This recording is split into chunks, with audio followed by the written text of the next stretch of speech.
ये कोई कवि नहीं कह रहा है, कोई लेखक नहीं कह रहा, भगवान द्वारिकानाथ स्वयं बोल रहे हैं अपने श्रीमुख से।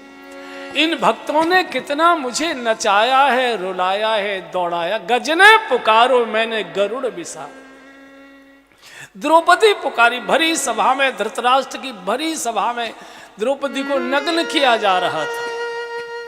पिताजी रक्षा करो, गुरुदेव रक्षा करो, सब नीचे को देखा किए बैठे। अंत में साड़ी छोड़ दी द्रौपदी ने, गोविंद रक्षा करो। साड़ी का ही रूप धारण करिए। साड़ी बीच नारी है कि नारी बीच साड़ी है, कि साड़ी ही की नारी है कि नारी ही की साड़ी। भगवान ने वस्त्रावतार धारण किया। नरसिंह जी की कथा भगवान कहते हैं, नरसिंह भगत ते सांवरिया सेठ। आपने सुनी होगी, टीवी वगैरह में भी वो कथा मेरी काफ़ी बार उन्होंने प्रसारित की, आपने सुना होगा। लेकिन भक्त चरित्र बार बार सुनने की इच्छा होती है, और भक्त चरित्र का गायन करने से और भक्त चरित्र का श्रवण करने से जिह्वा भी पवित्र होती है, मन भी पवित्र होता है, और अपने हृदय में भक्ति के बीजांकुर प्रकट हो जाते हैं। इसलिए भक्तों के चरित्र सुनते रहना चाहिए। 5-7 मिनट का ये प्रसंग होगा, 10 मिनट का बहुत मार्मिक प्रसंग। हमारे प्रदेश में हमारे देश में एक बड़ा प्रदेश है, बड़ा संपन्न प्रदेश है गुजरात। आजकल गुजरात के हल्ले बहुत हैं। गुजरात प्रदेश, यहाँ के एक बड़े संपन्न मेहता परिवार में नरसिंह जी का जन्म हुआ। बहुत रईस मेहता परिवार था। ये 2 भाई थे, इनके एक बड़े भाई थे, शरीर से भी हष्टपुष्ट थे, बुद्धि से भी बड़े प्रखर थे, पढ़ लिख गए और जूनागढ़ के नगर कोतवाल पुलिस के अधिकारी बन गए। नरसिंह जी शरीर से भी बड़े कमजोर थे, बुद्धि से भी कमजोर थे, पढ़ लिख नहीं पाए, ऐसे ही रह गए। छोटी आयु में माता पिता की मृत्यु हो गई। भगवान जब परीक्षा लेता है भक्तों की, तो बहुत क्रूर होकर परीक्षा लेता है, और परीक्षा का पांसा फेंक दिया नरसिंह जी को भगवान ने। छोटी आयु में बालक की माता पिता की मौत हो गई। अब छोटे बचपन में किसी के माता पिता न रहे, चाचा ताई, ताऊ ताई, चाचा चाची पालें, कैसी स्थिति हुआ करती है, जिनके साथ बीती होगी वो जानते हैं। बूढ़ी दादी थी, दादी ने लालन पालन किया। नरसिंह जी शरीर से भी कमज़ोर थे, बुद्धि से भी कमज़ोर थे, पढ़ लिख नहीं पाए। बड़े भाई पढ़ भी गए, पुलिस के बड़े अधिकारी हो गए, अच्छी उनकी शादी भी हो गई। दादी को लगा कि बालक अनाथ है, अपने मन की बातें किसको कहेगा, किसी के पास उठ नहीं सकता, बैठ नहीं सकता, कौन इसका शादी विवाह करेगा। तो उस काल में छोटी उम्र में शादी हो जाया करती थी, और पैसे के प्रभाव से भी कई बार शादियां हो जाया करती थी। तो दादी ने नरसिंह जी की भी शादी करा दी। नरसिंह जी को एक बेटी पैदा हुई, बड़ी सुंदर, बड़ी सुशील, बड़ी चुलबुली। उसका नाम रखा गया रामा। बड़ी लाडली, बड़ी दुलारी, पूरे परिवार की बहुत लाडली थी।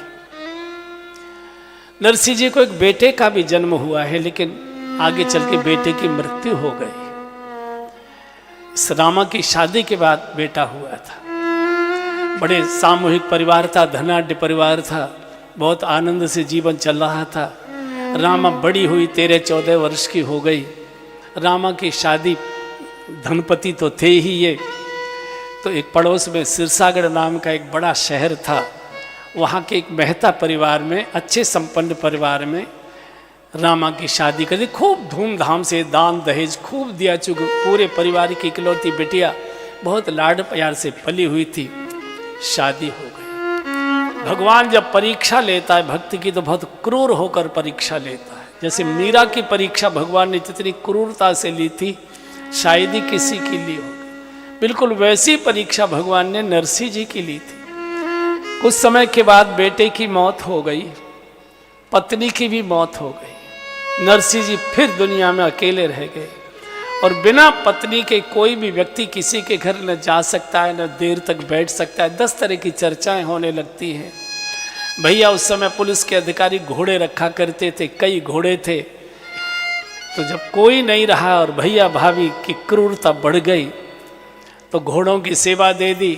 बुहारी लगाओ, लीद उठाकर फेंको, घोड़ों को स्नान कराओ, पानी पिलाओ, घास खिलाओ, और जो भी रूखा सूखा भैया भाभी जैसा भी दे देते थे, भगवान का प्रसाद मानकर नरसिंह जी पा लेते थे। कभी कोई शिकायत वगैरह कुछ करते नहीं थे। पत्नी की मृत्यु के बाद मन नहीं लगता है, ऐसा व्यक्ति कहाँ बैठे क्या करे। तो मन लगाने के लिए जूनागढ़ में एक अंधे साधुओं का छोटा सा एक स्थान था। अंधे साधु कीर्तन बहुत अच्छा करते हैं। आपने सरयू के किनारे ऐसे सूरदासों को कीर्तन करते देखा होगा, बहुत अच्छा कीर्तन करते हैं। तो मन नहीं लगता था तो कीर्तन में चले जाते थे घंटे 2 घंटे के लिए। इधर भैया और भाभी की निगाह संपत्ति पर आ गई, और संपत्ति से बड़ा दुनिया में कोई संबंध नहीं हुआ करता। संपत्ति ही संबंध जुड़वाती है, और संपत्ति के नाम पर ही संबंध तोड़े जाते हैं। तय कर लिया कि कुछ दिनों के बाद न्यारा साझा करेगा तो आधी संपत्ति मांगेगा, सब भाई बाबाओं में बांट देगा। इसको संपत्ति से कैसे बेदखल कर दिया जाए। कोई रिश्ता संपत्ति मानती नहीं है। आज तय करके भैया बैठे थे कि आज ही इसको पीट पाट के घर से निकालना, हवेली से बाहर फेंकना। सायंकाल सत्संग से लौट कर आए। नरसिंह जी ने कहा कि भाभी जी बहुत जोर की प्यास लगी है, एक गिलास जल मिल जाए। इतना बोलना था, भैया मोटी सी लाठी लेकर टूट पड़े। दे डंडा, दे लाठी, दे डंडा, दे लाठी, दे धक्का, दे मुक्के, दे लात।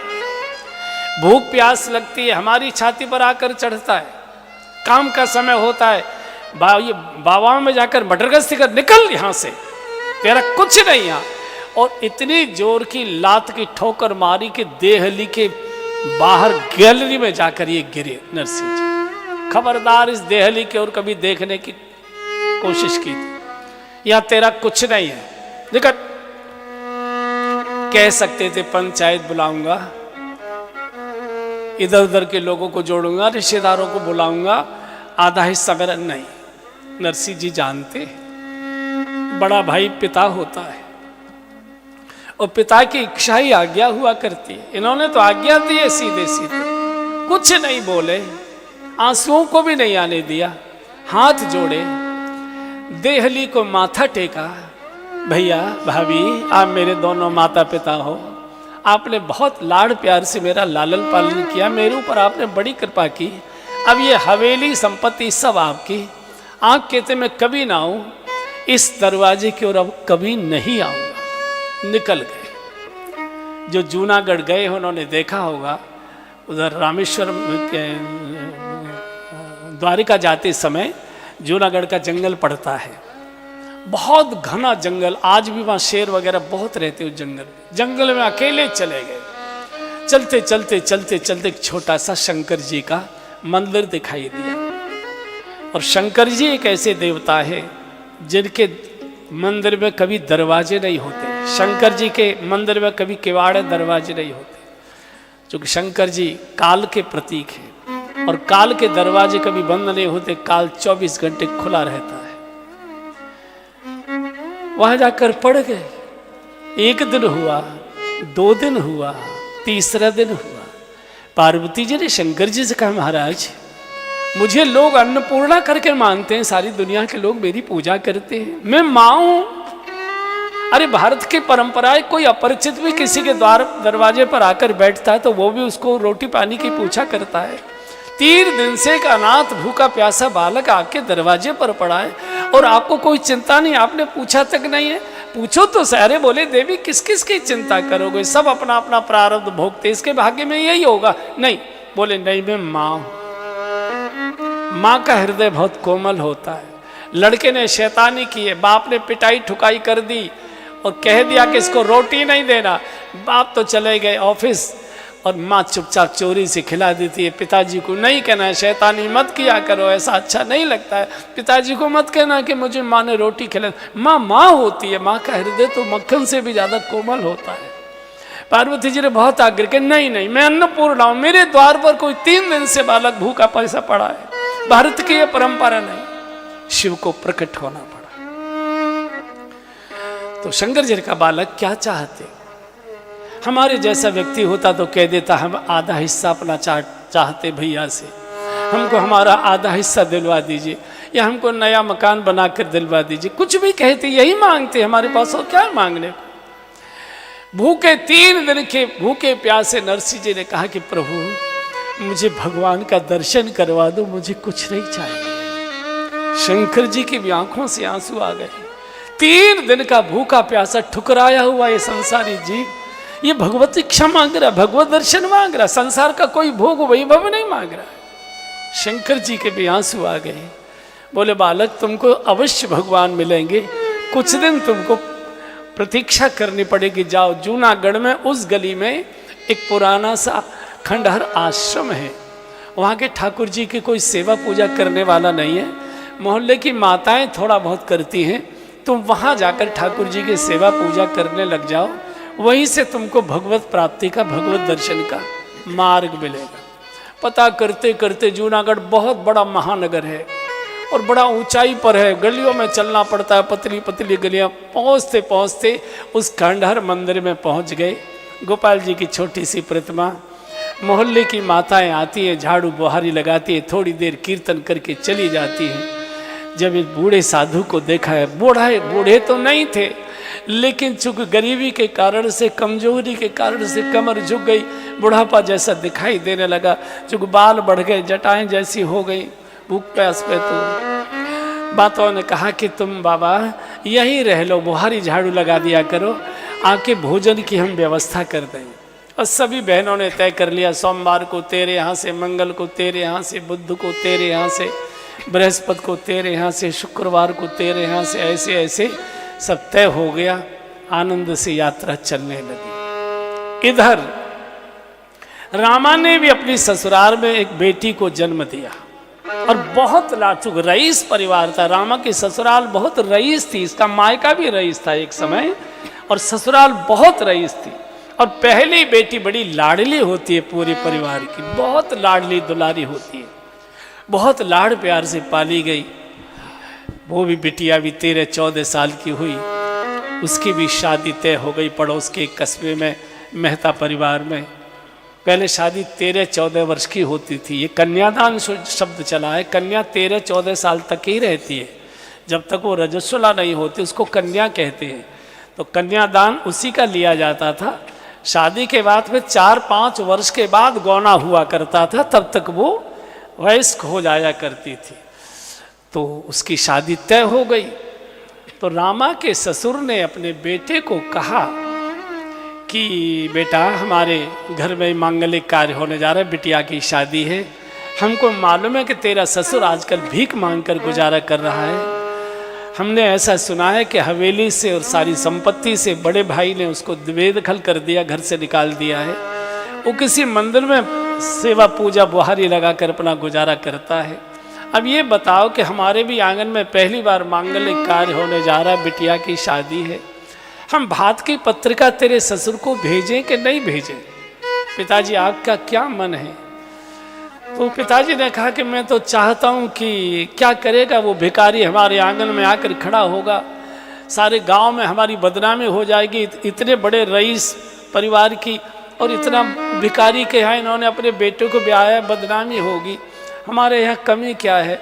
लड़के ने भी कह दिया, दामाद ने भी कह दिया, नरजहाँ पिताजी क्या करोगे? बहन भांजी जो भी नातेदार रिश्तेदार गांव के जो भी व्यवहारी लोग हैं, जो कुछ भी लेना देना हो, किसी बात की हमारे यहाँ कमी नहीं है, हम चाहते हैं कि पत्र मत भेजिए।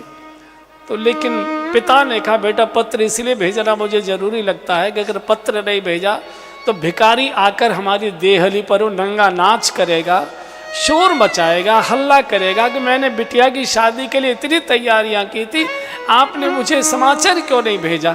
तो हम पत्र तो भेजना चाहते हैं और इतना भारी भरकम पत्र भेजना चाहते हैं कि वो पत्र पढ़कर जिंदा ही न रहे। देखो इसको संबंध कहते हैं। ये जो समधि शब्द है ये संबंधी से बना है। संबंध का अर्थ है संबंध, इनमें बेटा और बेटी में कोई छोटा नहीं माना जाता। तुमने अगर अपना बेटा दिया है तो तुम्हारे गृहस्थाश्रम को चलाने के लिए उसने अपनी बेटी दी है। चूंकि भारत में देने वाला अपने को छोटा मानता है, इसलिए हमारे यहाँ लड़की वाला अपने को हमेशा शीश झुकाकर रहता है, लड़कों वालों के साथ सामने छोटा ही मानता है। तो पिता ने कहा नहीं बेटा हम जरूर भेजेंगे, क्योंकि हम ऐसा पत्र भेजना चाहते, पत्र पढ़कर वो आने का साहस ही न करे, सांप भी मरे नहीं और लाठी भी टूटे नहीं। कल्पना करो, ये जो पद और मद होता है बंधुओं, ये दोनों सगे भाई होते हैं। पद का मद और धन का मद एक व्यक्ति को अंधा कर देता है, एक व्यक्ति को बहरा कर देता है। पद का मद व्यक्ति को बहरा कर देता है। पद पर बैठे व्यक्ति को किसी गरीब की पुकार सुनाई नहीं देती, किसी की आवाज सुनाई नहीं देती। और धन के मद में मस्त हुआ अंधे व्यक्ति को कोई भूखा नंगा रोग भरा रोता बिलखता दर्द से कराहता कोई सुनाई, कोई दिखाई नहीं देता है। और पद को मद में बदलना हो, कोई बहुत बड़ी मेहनत करने की आवश्यकता नहीं। पाके पेट पर जरा सी अहंकार की घुंडी लगा दीजिए, पद ही मद हो जाया करता है। चौक पर आंगन में चौकी डाल दी गई, पुरोहित जी बुला लिए गए।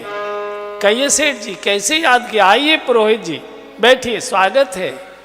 आना जाना तो कुछ है नहीं, लेकिन काहे की कंजूस करना, एक भात की पत्रिका लिखाई। बोली क्या क्या लिखना है? पूरा गांव इकट्ठा कर लिया, पूरे रिश्तेदार, पूरा आंगन भरा हुआ है, क्या क्या लिखवाना है।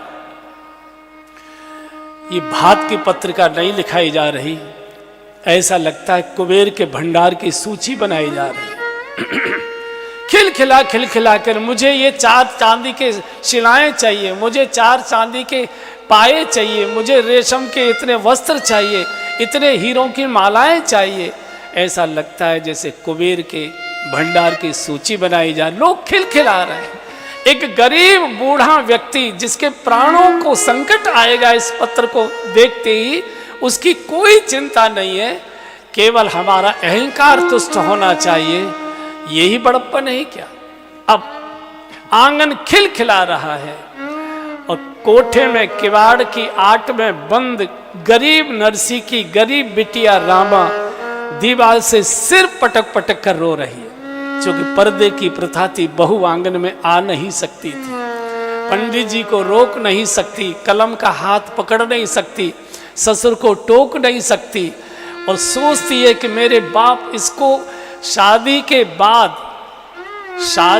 बाद केवल एक बार रामा गई थी 3 दिन के लिए, उसके बाद फिर न्यारा साजा हो गया था।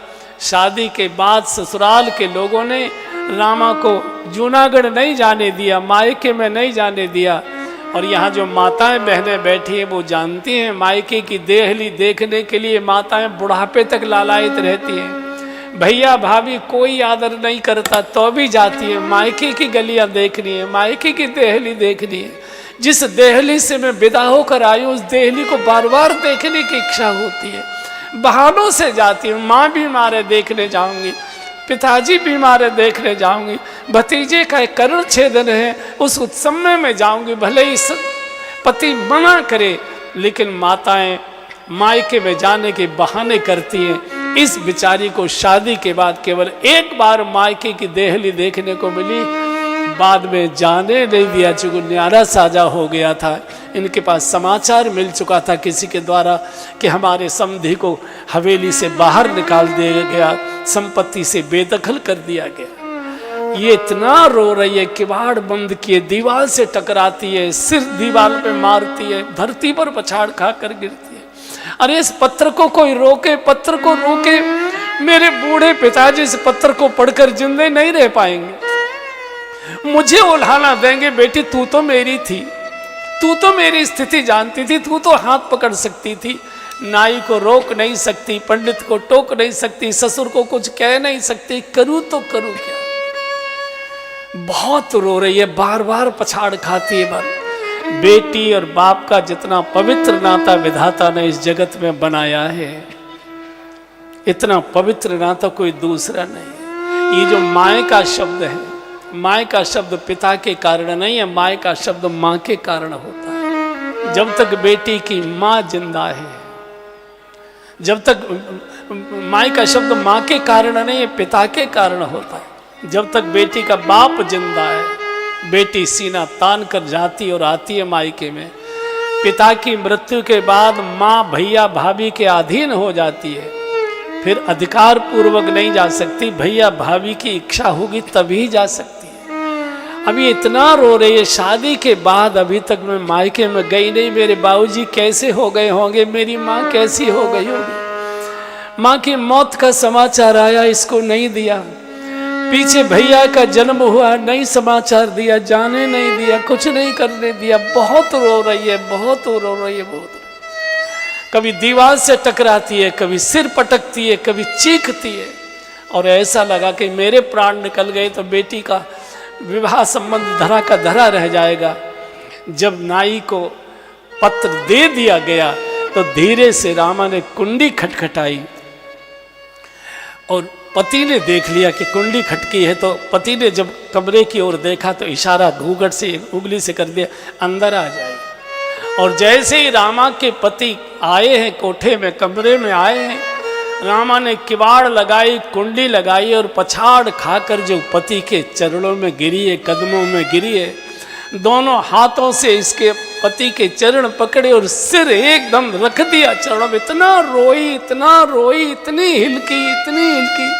पति पीठ थपथपाते, सिर सहलाते, रामा रो मत, रामा रो मत, रामा रो मत, रोया नहीं करते, शकुन का समय मत रो रामा। और जैसे जैसे कह रहे रामा रो मत, और हिलकी तेज हो गई, चीख निकलने लगी। बताओ तो सही, तुमको क्या चाहिए, मुझे बताओ, मैं तुम्हारा पति हूं। और जैसे ही कहा कि मुझे बताओ, मैं तुम्हारा पति हूं, तुम क्या चाहती हो। राम ने अपनी साड़ी का पल्ला सिर से उतारा और पति के कदमों पर बिछा दिया, हाथ जोड़कर कहा, मुझे कुछ नहीं चाहिए, मुझे मेरे बूढ़े पिता के प्राण भीख में चाहिए, और मुझे कुछ नहीं चाहिए। कितने वर्ष हो गए मैंने बाप का चेहरा नहीं देखा। हर बेटी मायके की गलियां देखना चाहती है, मायके की दीवारें, मायके की देहली देखना चाहती है। भैया का मुख नहीं देखा, कितना बड़ा हो गया होगा। मेरी माँ की कैसी तबीयत होगी मुझे कुछ मालूम नहीं, मेरे पिता कैसे होंगे मुझे जानकारी नहीं है। मुझे आपने जाने नहीं दिया इस अहंकार में। आप मेरे सारे ट्रंक खाली कर दीजिए, मेरे सारे जेवर खाली कर दीजिए। मैं आपसे कुछ नहीं मांगूंगी, आपके घर में मैं नौकरानी बनकर, मेहरी बनकर, बर्तन मलकर गुजारा कर लूंगी। मुझे मार्किन की धोती पहना देना, मैं कुछ मांगूंगी नहीं। एक ही मेरी मांग है, आपको बोलना पड़ेगा, मेरे बूढ़े गरीब पिता के प्राण मुझे भीख में दे दीजिए। और अपनी साड़ी का पल्ला कदमों में रख दिया। जब तक आप नहीं बोलोगे मैं पल्ला उठाऊंगी नहीं, आपके चरण छोड़ूंगी नहीं, सिर उठाऊंगी नहीं। पति भी रो पड़े, रामा तुमने मुझे भी रुला दिया, रो मत, बाबूजी बहुत जिद पर है, ये मानेंगे नहीं। तुम पत्र जाने दो, मैं सब संभाल लूंगा। बहुत रोई है, बहुत रोई है रामा। नाई जब पत्र लेकर चलने हुआ तो रामा ने धीरे से, अंदर पति तो बाहर चले गए, रामा ने धीरे से नाई को बुलाया, हाथ जोड़ कर कहा, चौधरी साहब आप मेरी मायके के जा रहे हैं? हाँ। मेरे बूढ़े पिता मिलेंगे, पत्र तो उनको देना, उनको कहना कि आपको पत्र पढ़ने की आवश्यकता नहीं, सारी व्यवस्थाएं बेटी ने कर रखे, एक बार मेरे चौक पर आकर खड़े हो जाएं, मेरी बिटिया को आशीर्वाद दे दें, बस मैं कुछ नहीं चाहती, मेरी ओर से प्रार्थना कर दें। उस दिन के बाद रामा ने खाना पीना भी छोड़ दिया। इतना भारी भरकम पत्र मेरे बाबूजी पढ़ेंगे, कैसे जीवित रह पाएंगे। वो कहेंगे बेटी तू तो रोक टोक सकती थी। यहां से नाई चला है, पुरानी हवेली जानता था, वहीं पहुंचा। भैया निकल रहे थे बाहर ऑफिस के लिए, मैं सिरसागढ़ से आया हूं, आपकी बिटिया रामा की बेटी का विवाह है, सेठ जी ने भात का पत्र भेजा है, नरसी जी से हमको मिलने। अरे यहाँ कोई नरसी वर्सी दे रहे, निकल। गरीब को कोई नहीं दिखाता रास्ता, अमीर को सब रास्ता दिखाने वाले मिल जाते, गरीब को कौन मार्गदर्शन करेगा, कोई बताने वाला नहीं। भगवान द्वारिका नाथ आ गए, भैया कहीं बाहर से आए लगते हो? बोले हाँ जी, बहुत दूर से सिरसागढ़ से आया हूँ, किन से मिलना चाहते हो? बोले नरसी सेठ जी से मिलना है मुझे, मैं उनके लिए पत्र लेकर आया हूँ, उनकी बिटिया की ससुराल से, आओ मेरे साथ। भटके हुए मार्ग को या तो गुरु दिखाता है या जगत गुरु दिखाता है, और तो किसी के वश की बात नहीं। कृष्णम वंदे जगत गुरु। मंदिर में बैठे कीर्तन कर रहे थे नरसिंह जी। वो जो बाबा कीर्तन कर रहे हैं ना, वो नरसिंह जी हैं। मैं नरसिंह सेठ जी से मिलने आया हूं पंडित जी, मैं किसी भिखारी और पुजारी से मिलने नहीं आया। अरे भैया वो सेठ जी थे, आजकल पुजारी हुआ। जाओ। नरसिंह जी को रामा कृष्णा कहा, मैं सिरसागढ़ से आया हूँ, आपकी बिटिया रामा की बेटी का विवाह है, सेठ जी ने आपको ये भात का पत्र भेजा है। पत्र तो नरसिंह जी ने गोविंद जी के चरणों में रख दिया और चिंता हो गई, इसको भोजन कहाँ से लाऊं। संयोग से आज एकादशी थी, तो ये तो निराहार रहते थे एकादशी। तो नरसिंह ने कहा, चौधरी साहब फला ये एकादशी का व्रत तो आप भी करते होगे ना। अब ना ये हाँ करे न हूँ करे, सोचे कि हाँ भी कर दूँ तो कौन सी कुटू की पूड़ी खिला देगा, कुछ बोले नहीं। बोले ऐसा करो, आप तब तक स्नान आदि से निवृत्त हो जाओ, भगवान का भजन करो, मैं अभी आपके फलाहार की व्यवस्था करता हूँ। फलाहार क्या करना था, बचपन का किसान मित्र था, उसके खेत में से बथुआ तोड़ लाए और उसी किसान मित्र की पत्नी को जाकर कहा, देवी ये बथुआ सिद्ध कर दो, मेरी बेटी के यहाँ का नाई आया है ससुराल से, उसको फलाहार कराना। इधर बथुआ तैयार हो रहा था और इधर द्वारकानाथ मुनीम का वेश बनाकर कांचन का 56 भोग का थाल सजाकर आ गए मंदिर में। नाई सो रहा था, नाई सो रहा था। भगवान जगाते, चौधरी साहब चौधरी साहब चौधरी साहब। अरे सेठ जी नींद आ रही है, सोने दो। भैया प्रसाद पालो। नहीं नहीं मुझे भूख नहीं लग रही। भगवान ने कहा, कह रहे उठो तो सही, जो भी है ठाकुर जी का प्रसाद। और जैसे ही नाई ने अपनी चादर मुख से उठाई और नेत्र खोल कर देखा तो श्याम सुंदर मुरली मनोहर सामने खड़े हुए मुनीम के वेश में। देखता ही रह गया। भगवान तो किसी भी वेश, अरे वनवासी भगवान राम को देखकर वनवास के ऋषि मुनि पागल हो गए, तो भगवान तो भगवान होते। चौधरी साहब आज फलाहार होने में थोड़ा देर हो गई, विलंब हो गया। प्रसाद पाई, कांचन का थाल और ऊपर से गमछा हटाया, सुगंध की लपटे। ऐसा भोजन कभी सुना भी नहीं था, करना तो बहुत बड़ी बात है। भगवान पंखा लेकर हवा करते। ये सेवा नाई की नहीं हो रही, ये सेवा नरसिंह जी के भजन की हो रही है। भोजन किया, हाथ धुलाए प्रभु ने, एक पस मोहरे भेंट में दिए। चौधरी साहब आजकल हमारे सेठ जी ने रुपया पैसा छूना बंद कर दिया है, मैं उनका मुनीम हूँ, लेन देन की सब जिम्मेदारी मेरे पास है। और सुनो, आपको अगर आपत्ति नहीं हो तो बर्तन अपने साथ ले जाओ। और ये नाई तो गदगद हो गया, कांचन के पात्र।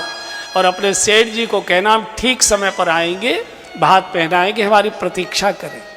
भगवान तो अंतर ध्यान हो गए। उबला हुआ बथुआ लेकर आए, ठाकुर जी को भोग लगाया, तुलसा दल अर्पित किया। भरे पेट नाई खर्राटे ले रहा था। चौधरी साहब चौधरी, अरे सेठ जी सोने तो नींद आ रही। नहीं भैया प्रसाद पालो। अरे मैंने तो पा लिया। कहाँ पा लिया? अरे वो आपका मुनीम आया था ना, वो प्रसाद पवा गया, देखो बर्तन भी छोड़ गया और इतना बड़ा मोहर का ये पोटली भी दे गया, इतनी दक्षिणा दे गया। और जैसे ही देखा तो नरसिंह जी के हाथ से बथुआ का थाल छूटकर गिर पड़ा। ये कोई और नहीं थे तो द्वारका नाथ मेरे नौकर के नौकर बनकर आ गए। प्रभु जय हो आपकी, प्रभु जय हो आपकी। यहाँ से नाई को विदा किया है। नरसिंह जी ने कहा, चौधरी साहब हवेली में अंदर आपका भी तो जाना ना होगा। हाँ, अकेले में मेरी बेटी को कहना है कि तेरे बाप के पास लेने देने को तो कुछ नहीं है, एक बार आऊँगा जरूर। जब से शादी को गई है दूसरी बार, तब से आज तक बिटिया का मुख नहीं देखा। अब मेरी भी चला चली की बेला है, एक बार आंख बंद करने से पहले अपनी बिटिया के लाडले मुख को देखना चाहता हूँ। मेरी प्रतीक्षा करे, मैं आऊँगा जरूर। यहाँ से नाई चला सिरसागढ़ के लिए गुणगान करता। इधर पत्रिका लेकर बड़े भैया के भैया, आपकी लाडली बिटिया रामा की बेटी का विवाह। चल चल, यहाँ कोई नहीं, निकल यहाँ से। गरीब का कोई रिश्तेदार नहीं होता। सबकी फटकार खाकर आ गए।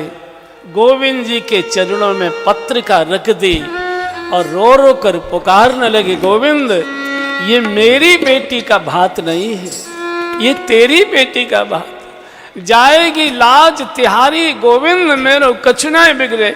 मैं तो तेरे चरणों में अर्जी लगा सकता हूँ, मर्जी तो तेरी है जो निर्णय करना। मर्जी हमारी मर्जी तुम्हारी, सब चाहिए हमारी और हम कर क्या सकते। मर्जी तुम्हारी हे नंद नंदन बाके बिहारी, मर्जी हमारी मर्जी तुम्हारी हे नंद नंदन बाके बिहारी, मर्जी हमारी। पूजा न जानू पाठ न जानू, पूजा न जानू पाठ न जानू, हे श्याम सुंदर मदन मुरारी, हे नंद नंदन बाके बिहारी, अर्जी हमारी मर्जी तुम्हारी, हे नंद नंदन बाके बिहारी, अर्जी हमारी। रात भर निकल गई। अरे आज प्रातः काल से मेरी बेटी भूखी प्यासी व्रत किए रहेगी, जब तक चौक पर नहीं पहुंचूंगा पानी भी नहीं पिएगी, कोई साथ चलने वाला नहीं। तो वो अंधे साधुओं के पास चले गए। नर बाबा मेरी बिटिया को आशीर्वाद देने चलो, उसकी ससुराल सिरसा। चलो भैया, अब लेकर कैसे जाए 8-10 अंधे साधुओं को। तो वही बचपन का किसान मित्र, उससे टूटी सी गाड़ी थी, उसके बूढ़े से बैल, नरसिंह जी जो है सब आपका है, ले जाओ। और गोविंद नाम लेकर अंधे बूढ़े साधुओं को बिठाकर जैसे ही गाड़ी को आगे हाँका, भगवान जब परीक्षा लेता है तो बहुत कठोर, बड़ी क्रूर होकर परीक्षा लेता है। और परीक्षा का पासा फेंक दिया नरसिंह जी की ओर। जैसे ही जूनागढ़ से 2-4 मील गाड़ी निकले थे, खर्रा सा आया, धड़ाम से बैल भी बैठ गए, धुरा टूट गया, इधर उधर साधु भी लुढ़क गए, न इधर के रहे न उधर के रहे। अब तो बड़ी मुश्किल हो गई। रोने लगे, प्रभु इतनी कठोर परीक्षा मत लो इस बूढ़े साधु की, न इधर रहे न उधर। उधर भूखी बिटिया मेरी प्राण छोड़ेगी, इधर हमारे साधु प्राण छोड़ देंगे, क्या करूं। रो रहे थे बड़ी जोर जोर से। भगवान द्वारिकानाथ आ गए। एक बढ़ई का सा मजदूर का सा वेश बना के पगड़ी वगड़ी वसूला वसूला। अरे बाबा कुछ परेशान से दिखाई दे रहे। बोले भैया बात मत कर, तू अपना काम कर। जो परेशानी आज मेरे ऊपर आई है, मेरे दुश्मन पर भी कभी ऐसी परेशानी ना आए। बिटिया के यहाँ जाना था, अंधे बूढ़े साधु, न इधर के हम रहे न उधर के रहे, वहाँ बेटी प्राण छोड़ेगी, यहाँ हमारे प्राण निकलेंगे। बेटा तू काम क्या करता है? बाबा मैं तो बड़े गिरी का मिस्त्री हूँ, मजदूरी करके बेलदारी करके लौट रहा था, गांव भी मेरा इधर है, ये सिरसा। अरे बेटा बड़ी कृपा हुई, तू लगता है आज भगवान के रूप में तू ही आ गया, हमारी गाड़ी ठीक कर दो। गाड़ी क्या ठीक कर दी? भ्रकुट विलास सृष्टलय होई, जिसके संकल्प मात्र से सृष्टि बनती बिगड़ते खुट खुट किया। लो बाबा ठीक, हाँ बेटा बहुत अच्छा कर दिया। एक काम और कर दे, बैल हमारे थोड़े कमजोर हैं, इनको जरा खड़ा कर दो। और भगवान ने बूढ़े बैलों के कान में ऐसी फूंक मारी कि बूढ़े बैल जवान हो गए, कान खड़े करके पूंछ उठाकर उड़ान भरने की तैयारी। नरसिंह जी का बेटा तू तो बड़ा गुणी मालूम पड़ता है, तुझे ये भी काम आता? बोले बाबा मुझे बहुत काम सीखने पड़े, पता नहीं कौन कौन क्या क्या काम करवाता है।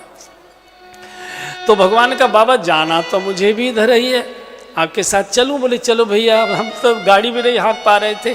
बोले मुझे गाड़ी हाँकने का अभ्यास है, मैं पहले से एक राजा के लड़के का रथ हाँका करता था, तो मुझे अभ्यास है। गाड़ी दूर एक नगर दिखाई दिया अट्टालिका, वो देखो बाबा वो है सिरसागढ़, और मेरा ये छोटा सा माजरा है, फूस की झोपड़ियों का, मजदूर लोग हम लोग यहाँ रहते हैं। अब मैं तो इधर जा दूंगा उतर के, लेकिन मेरी मजदूरी तो दो। नरसिंह जी का भैया मजदूरी, हम तो साधु हैं, आशीर्वाद दे सकते हैं। बोले बाबा आशीर्वाद देगा बालक पल जाएंगे। अरे तुम तो कहीं भी मांग खा लोगे। आज पता नहीं किसका मुंह देखा था, वहां भी कुछ काम नहीं मिला, तुम मिले तो तुम ऐसे, या तो गाड़ी बैल छोड़ो नहीं तो मेरी मजदूरी दे। नरसिंह जी का भैया इतनी कर्री मत अटकावे। बोले मैं अटकाता भी हूं निकालता भी हूं, इसे कई लोग मुझे छलिया कहते, मैं नहीं जानता, गाड़ी छोड़ो या दक्षिणा दो। तो नरसिंह जी का अच्छा एक बात बता, मजदूरी में रुपया पैसा ही लेता है कि कुछ और भी चलता है तेरे यहाँ? बोले क्या है आपके पास देने को? बोले अगर हम मीठा सा एक भजन सुना दें तो। भगवान ने सिर खुजाकर कहा कि वैसे तो कहा है भूखे भजन न होए गोपाला, पर चलो आज भूख में भजन ही सुने। कैसा सुनाते हो सुनाओ। सभी साधुओं ने अपने अपने वाद्य यंत्र कसे, नरसिंह जी ने एक तारा कसा और मजदूरी में भगवान को भजन सुनाने लगे। दीनन के नाथ दयाल हो, भजो राधे गोविंदा। दीनन के नाथ दयाल हो, भजो राधे गोविंदा। राधे गोविंदा भजो राधे गोविंदा। राधे गोविंदा भजो राधे गोविंदा। मुरली मनोहर घन श्याम हो, भजो राधे गोविंदा। मुरली मनोहर घन श्याम हो, भजो राधे गोविंदा। राधे गोविंदा भजो राधे गोविंदा। राधे गोविंदा भजो राधे गोविंदा। भक्तन के प्रतिपाल हो, भजो राधे गोविंदा। भक्तन के प्रतिपाल हो, भजो राधे गोविंदा। मीरा के गिरधर गोपाल हो, भजो राधे गोविंदा।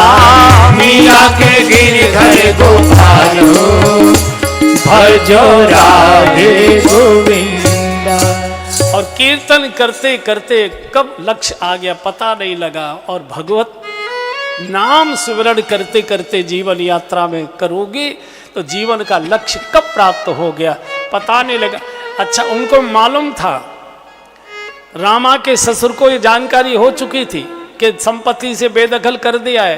तो नाई को कहा कि वैसे तो आएगा नहीं, अगर बेशर्माई से आ भी जाए तो हमारी नगर के बाहर जो बूढ़ी गायों की पिंजरापोल गौशाला है उसमें टिका देना, गांव में किसी को खबर न लग जाए, और अंधेरा होते धक्का मारकर भगा देना। हम मुंह दिखाने लायक नहीं रहेंगे, कितने बड़े रईस की बेटा इतने भिखारी परिवार में ब्याया है, हम मुंह नहीं दिखा पाएंगे।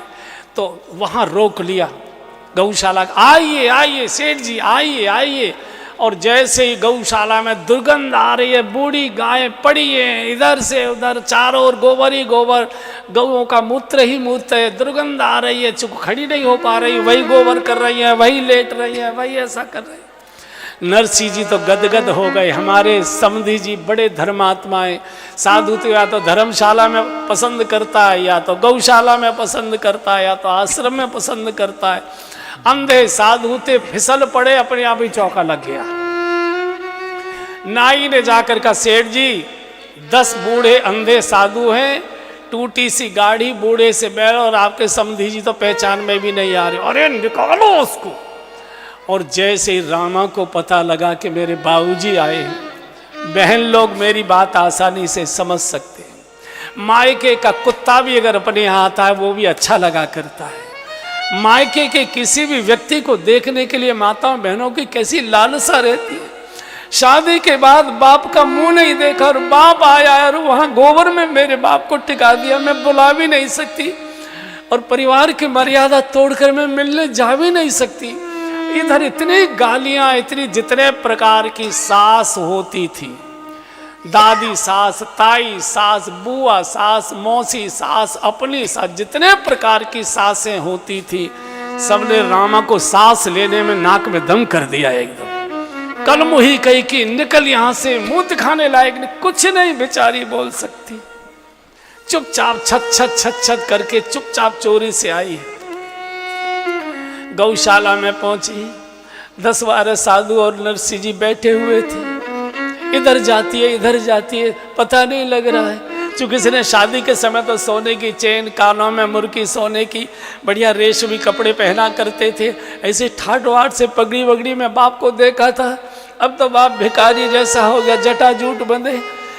लेकिन बंधुओं, संतान माता पिता को भूल जाती है, लेकिन नालायक से नालायक संतान को माता पिता नहीं भूलते। एकदम चीख पड़े, बेटी बेटी, अरे बिटिया, अरे रामा, अरे लाडली, अरे बिटिया सुनो। और जैसे ही बाप की आवाज सुनाई पड़ी, लौट कर आई है और लिपट कर इतना रोई, बाबूजी आपकी ये दशा हो गई, आपकी सारी संपत्ति कहाँ चली गई, आप ये भिखारी हो गए, माँ कैसे, मेरी माँ कैसे। अब ये कह दे कि माँ तो खत्म हो गई, यही प्राण छोड़ देगी, तेरी बहुत याद करती है, शादी के बाद एक बार जरूर आ जाना, तुझे देखना चाहती है। वो तो आ नहीं सकेगी, लेकिन तू एक बार आ जाना। मैंने सुना मेरी शादी के बाद भैया पैदा हुआ था, वो क्यों नहीं आया, वो कितना बड़ा हो गया है। अब ये कहे कि भैया की तो मृत्यु हो गई, तो वो प्राण छोड़ेगी। बोले आ रहा होगा, किसी शराब के यहाँ थोड़ा सा सामान रह गया था, आने ही वाला होगा। न बातें की बड़ी खातिर की जाती है, लेकिन जो खातिर माल की होती है, व्यक्तियों की नहीं होती। लाए नहीं थे तो कुछ कोई पूछने वाला नहीं, कुछ नहीं। इधर जब लौट कर गई है, इतनी गालियां, रामा को, बाप को पानी भी नहीं ले जा पा रही है पिलाने के लिए, क्या करूं क्या न करूं। इधर नाई कहता है, सेठ जी कितने थाल टोकरी लाऊं, मुझे बताओ, अकेले को ढोना, मालूम है कुछ नहीं है माल, लेकिन नाई चिढ़ा रहा है।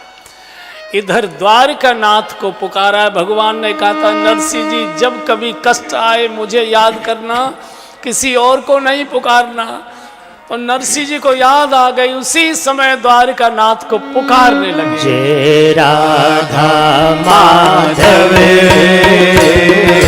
जय कुंज बिहारी। सब गाइए, हम केवल पुकार सकते हैं। राधा माधव,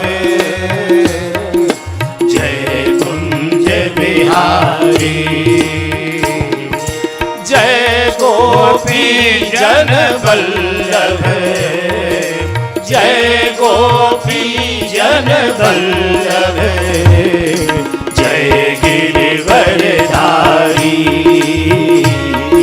जय गोपी जन वल्लभ, जय गिरिवरधारी।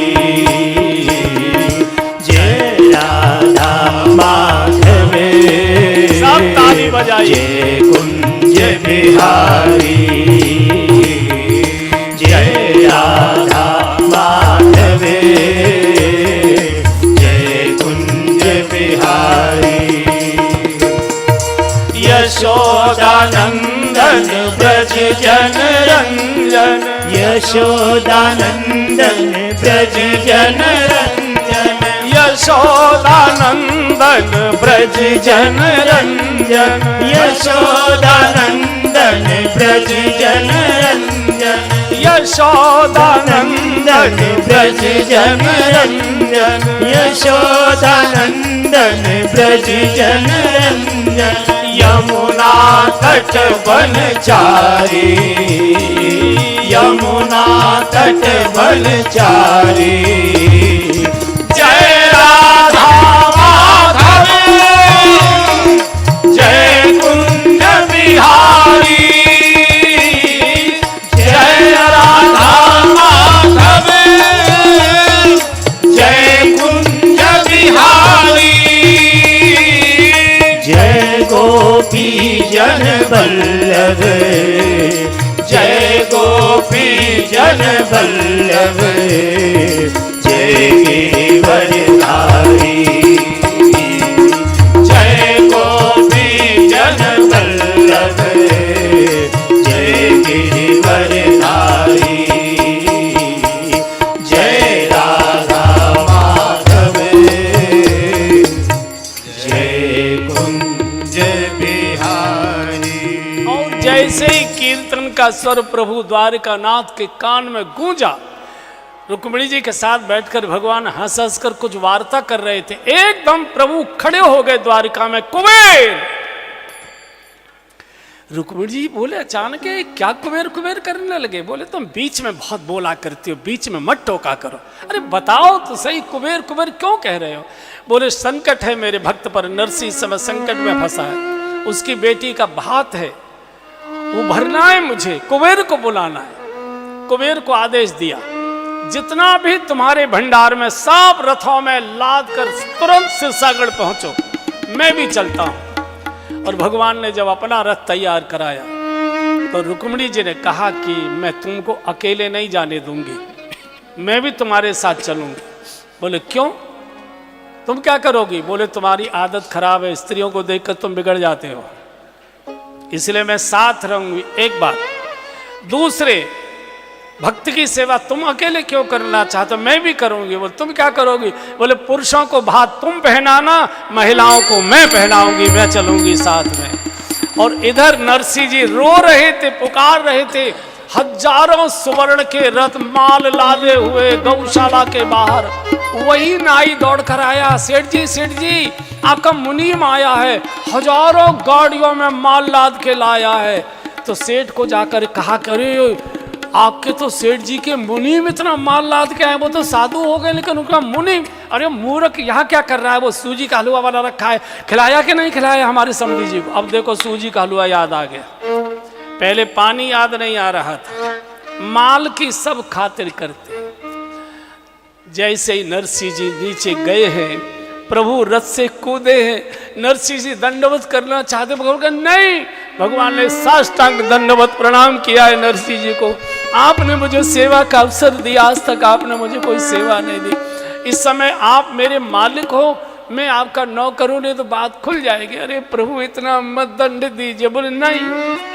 और यहाँ से भात पहनने के लिए काफिला चढ़ा है। बहन लोग जानते, जो बूढ़ी माता है उनको याद आ जाएगी। सबसे पहले जब भैया आता है हवेली के द्वार पर, तो बहन बाहर के दरवाजे पर उसकी आरती उतारती है ना। बहन सखियों के साथ मधुर मधुर गीत गाते गाते आ रही है और रामा खड़ी है सखियों के साथ। और जैसे ही भगवान नरसी जी बाकी और अंधे साधु खड़े, तो रामा ने कहा कि भैया नहीं आए, भैया कहाँ है। अब तो बड़ी मुश्किल हो गई। नरसी जी ने भगवान की ओर देखा, अब क्या करूं। बोले मेरा बता दो। और सामने दिखाई नहीं, तो हो इतना बड़ा हो गया भैया, इतना सुंदर हो गया मेरा, इतना सुंदर भैया। आज जगत का बाप रामा का भैया बना है, भक्ति के वशी। आरती उतारी है, हाथ पकड़कर अंदर लेकर गई है, चौक पर खड़ा किया है, पूरा आंगन खचाखच भरा है, पूरे छत के छज्जे चारों ओर पेड़ों पर लोग इस अलौकिक माल को देखने के लिए पूरा का पूरा गांव मोड़ पड़ा है। दूसरी एक रस्म होती है, जिस चौक पर खड़े होकर भैया बहन को हाथ पहनाता है, तो बहन पहले उस चौक पर खड़े होकर भैया के गले लगकर रोती है। थोड़ा उस समय बहन के मीठे मीठे आंसू गिरना बहुत शुभ माना जाता है। यहाँ भी वो परंपरा होगी, हमारे ब्रज में वो परंपरा है। जब भैया भात के लिए चौक पर खड़ा होता है तो बहन ऐसे लगकर रोती है। हमारे मैनपुरी के एक बड़े अच्छे नरसी का भात कहने वाले सज्जन हैं, बहुत अच्छा उस समय का वर्णन में गीत लिखा है उन्होंने नरसी जी के लिए। एक बार गा लीजिए। मेरी बहनारी आज कन्हैया, वो जब गले मिल कर आरती का थाल लेकर ऐसे कर रही थी, तो बाराबंकी की एक सखी वहाँ थी उस समय, उसके पति वहाँ कुछ काम करते होंगे, तो उसने पहचान लिया, अरे ये इसका भैया नहीं है, ये तो श्याम सुंदर मुरली मनोहर है।